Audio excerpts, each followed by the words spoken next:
Working together with my administration over the last 2 years, these members have reached a bipartisan agreement. Did I hear the word bipartisan? There you go. Did I hear that word? That's a nice word. Bipartisan agreement on prison reform legislation known as the first step. And that's what it is. It's a first step, but it's a very big first step. Today, I'm thrilled to announce my support for this bipartisan bill that will make our community safer and give former inmates a second chance at life after they have served their time.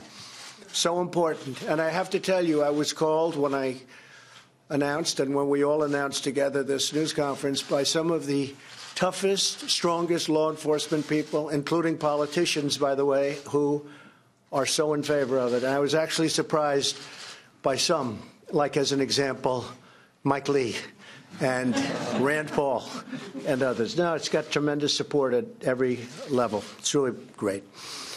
And we're all better off when former inmates can receive and reenter society as law-abiding, productive citizens. And thanks to our booming economy, they now have a chance at more opportunities than they've ever had before. It is true. Our economy is so strong that when people are getting out of jail, they're actually able to find jobs. And I have 3 instances of companies that hired people coming out of prison, and they are so thrilled by the performance of these people. And now they're doing it more and more and more. A lot of people are seeing this. It's great. They wouldn't have had the opportunity, frankly, except for the fact that the economy is so strong. And our job market is the lowest and best it's been in over 50 years and seems to be getting even better. Our pledge to hire American includes those leaving prison and looking for a very fresh start, new job, new life. The legislation I'm supporting today contains many significant reforms, including the following. First, it will provide new incentives for low-risk inmates to learn the skills they need to find employment, avoid old habits, and follow the law when they're released from prison. These incentives will encourage them to participate in vocational training, educational coursework, and faith-based programs. And I want to thank Paula White very much, because I know you very much wanted that. Thank you, Paula. That reduce their chances of recidivism and, in other words, reduce their chances of going back to prison substantially. Second, this legislation will allow federal inmates to be placed closer to their home communities in order to help facilitate family visitation. So important, because we know that maintaining family and community ties is key to a successful reentry into our society.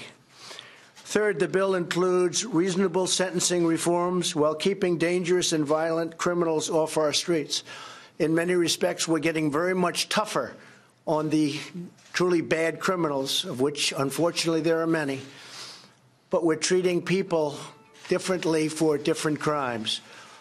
Some people got caught up in situations that were very bad. I give an example of Mrs. Alice Johnson, who served 21 years, and she had, I think, another 25 or so to go. So she would have been in there for close to 50 years for something that other people go in and they get slapped on the wrist, which is also wrong, by the way, which is also wrong. But I'll never forget the scene of her coming out of prison after 21 years and greeting her family, and everybody was crying. Her sons, her grandsons, everybody was crying and hugging and holding each other. It was a beautiful thing to see. It was a very tough situation. Among other changes, it rolls back some of the provisions of the Clinton crime law that disproportionately harmed the African-American community. And you all saw that, and you all know that. Everybody in this room knows that. It was very disproportionate and very unfair. Throughout this process, my administration has worked closely with law enforcement. Their backing has ensured that this legislation remains tough on crime. It's got to remain very tough on crime, and supports the tremendous work of our police and the tremendous job that law enforcement does throughout our country, our communities. They do an incredible job. We have great respect for law enforcement. We're honored that 7 of the major police organizations, including the Fraternal Order of Police and the International Association of Police Chiefs, have fully endorsed this bill. We could not have gotten here without the support and feedback of law enforcement, and its leaders are here today, 2 of them, especially Chuck Canterbury of FOP and Chief Paul Sell of IACP. Thank you very much. Thank you very much. I appreciate that very much.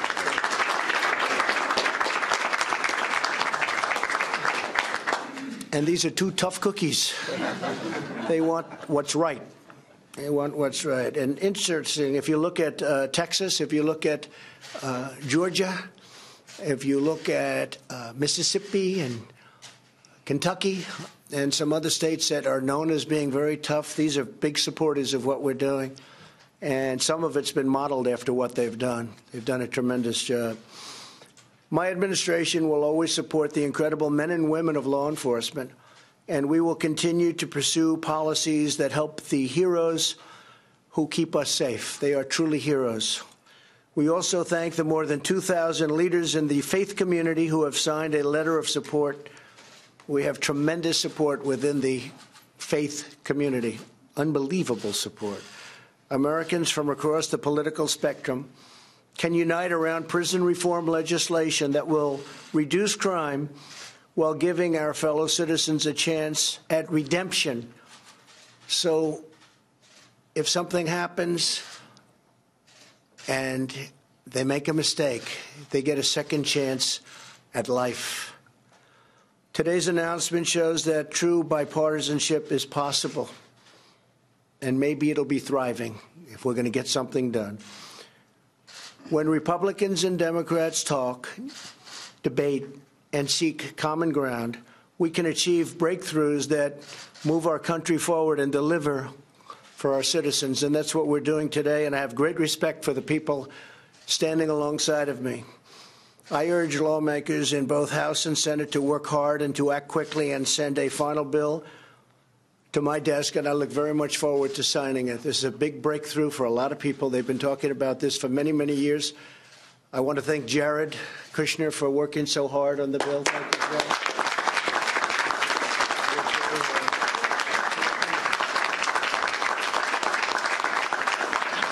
Jared. We really did. He worked very hard. He feels very deeply about it. And it's my honor to be involved, and it'll be an even greater honor to sign. So good luck, Chuck and Mike and Rand and everybody. Lindsay, everybody back here, go out and see if you can get that done. And if you can, I'm waiting. I'll be waiting with a pen, and we will have done something. We will have done something that hasn't been done in many, many years, and it's the right thing to do. It's the right thing to do. Thank you all very much. Thank you very much.